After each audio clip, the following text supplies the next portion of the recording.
Hi, thank you for watching this presentation, Discover the Oregon Master of Science in Finance. So this is just a brief overview of the program itself, the application, and everything associated with that. My name is Andrew. I am an assistant director of graduate admissions here at the Lundquist College of Business, and I directly support the Master of Science in Finance program. You can see my contact information there after completion of the presentation. Should you have any questions more in depth about the program or personal questions to yourself in the application, please feel free to reach out to me. This is the agenda of the presentation. So a brief program snapshot, career outcomes of our graduates, the admission requirements, the application process, tuition, and associated deadlines for the application. Program snapshot. So the Master of Science in Finance is a 10-month program. It is CFA Institute recognized curriculum. It is STEM certified if we have any international students looking to attend our program. Graduation from the program offers you 36 months of OPT time here in the United States. It is a cohort-based learning model, and it is a fall start, and it is only a fall start. So there is no winter or spring, summer start, fall only. It is full-time in person. We do not offer any sort of virtual or hybrid learning options. So please keep that in mind before you apply. It is 100% in person here in Eugene on campus. And there's no work experience required to apply for or attend the program. And this is a aerial view of the University of Oregon if you have not been here before. And that is the Lillis Business Complex. That is where all or the majority of your coursework will take place while you attend the Master of Science in Finance program. Here is a snapshot of our incoming cohort. So 19 students in the cohort. Average years of work experience is 4. And again, want to reemphasize that work experience is not a requirement to apply for or attend the program. Average GPA for their undergraduate studies, 3.51. Average test scores, whether the GMAT or GRE, 610 and 310. One thing to emphasize here is that the Master of Science in Finance program is test optional. So you do not need to submit GMAT or GRE scores to apply for or attend the program.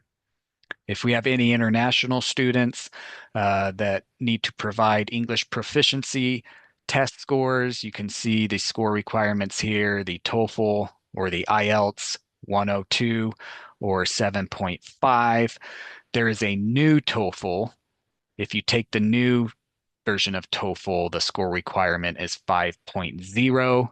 And we recently began accepting Duolingo. If you submit a Duolingo score, the score requirement is 130, 130. The average age is 24, and women make up 48% of the cohort. As a member of the program, you'll have the opportunity to take part in numerous events outside of the program itself. So, a winter domestic trip, meeting with finance professionals working currently in industry to get an idea of what day-to-day life looks like, as well as just overall networking with individuals that could provide that follow-on opportunity for you post-graduation. Take part in case competitions, life portfolio management, and should you choose, professional edge workshops here at the University of Oregon, just to gain new skill sets that current folks in industry tell us are vital when they're looking at hiring incoming employees within the finance industry. Preparing for a career in finance. So, when our cohorts graduate, post graduation, we solicit feedback just to find out what have their successes been? Who are they working for? Where are they working? What are their job titles, salary, etc. So, from what's been reported back to us from our most recent graduating classes, you can see we fill big and small finance organizations from Goldman Sachs, Bloomberg, to local organizations like the city of Springfield. And you can see on the right job titles reported back to us: financial analysts, wealth management, development program associate.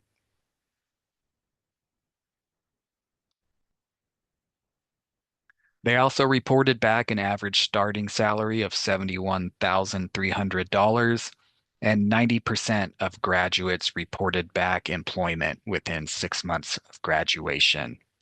On the left, the graph dictates where our students go post-graduation. A lot of them stay on the West Coast, as you can see: Oregon, California, Washington. We are a West Coast university, and a lot of our students are from the West Coast, so they choose to stay West Coast when they graduate. But also, we send folks to New York, to Wall Street, and globally as well.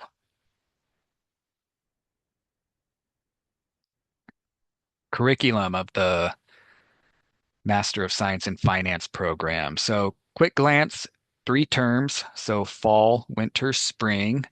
It's a 45 credit minimum to graduate, 10 core classes, and 5 elective classes to meet the 45-degree minimum.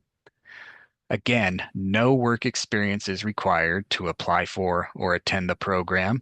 Additionally, there's no prerequisite degree or class requirement to apply for the program. So you do not need a background in finance or business to apply for the program. So if you are a journalism, math, communications, whatever your um, undergraduate studies are in, if you have a passion for finance, you are eligible to apply for this program.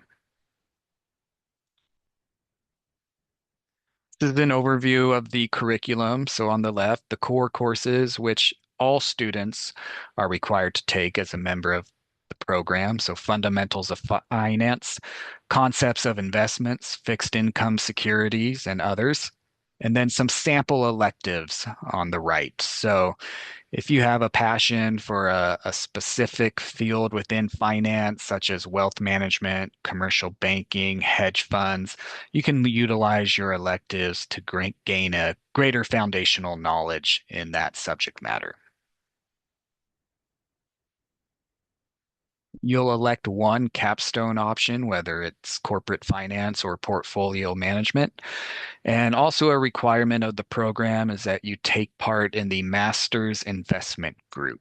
So, the Master's Investment Group controls real world money, a little under $2 million. It is solely made up of the students, master's students, and it must be taken twice. So, 2 of the 3 terms that you're a member of the program, you must be a member of this group. Tuition and funding. This is our current funding. So if you are an Oregon resident, the cost of tuition is a little over $37,000. If you are not an Oregon resident, it is a little over $48,000. And then the other dollar amounts you see are general fees required of all graduate students attending the University of Oregon.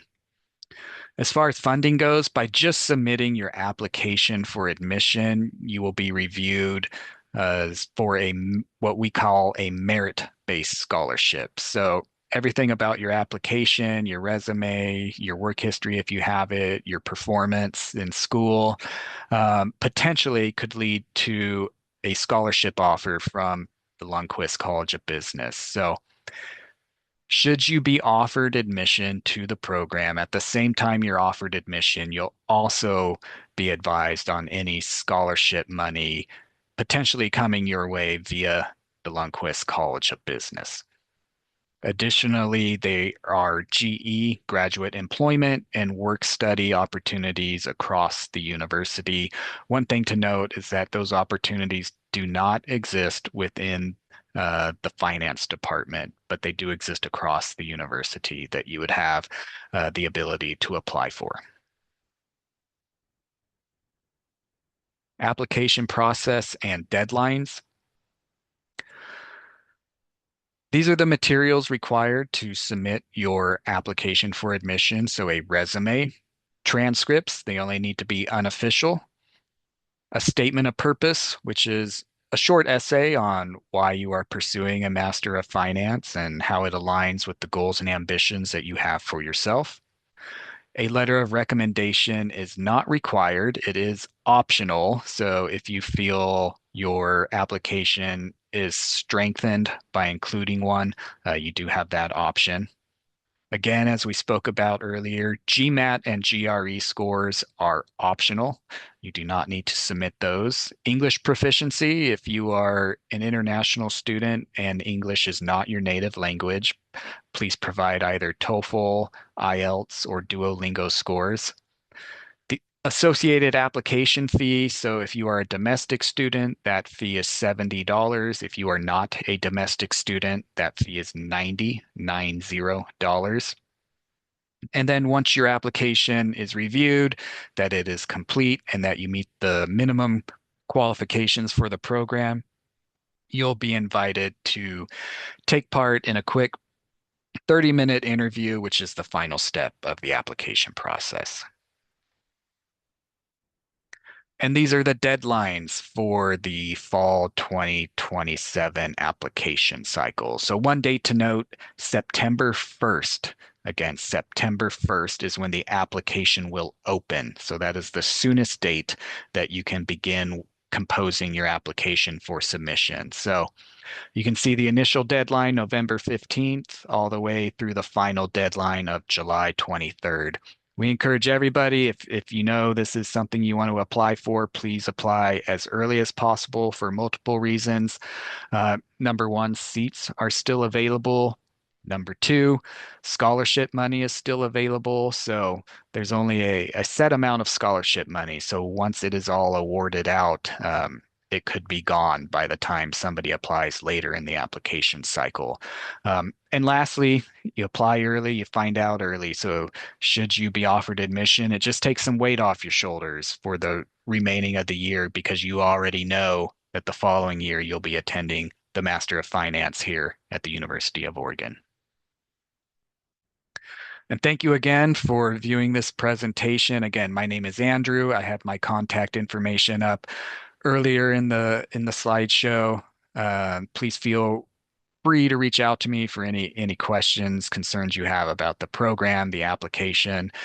If you can't find me, please reach out to just our general admissions office, and one of our staff members here will be more than happy to assist you in the process. So again, thanks for your time. Look forward to meeting you soon and helping you through this process. Thanks.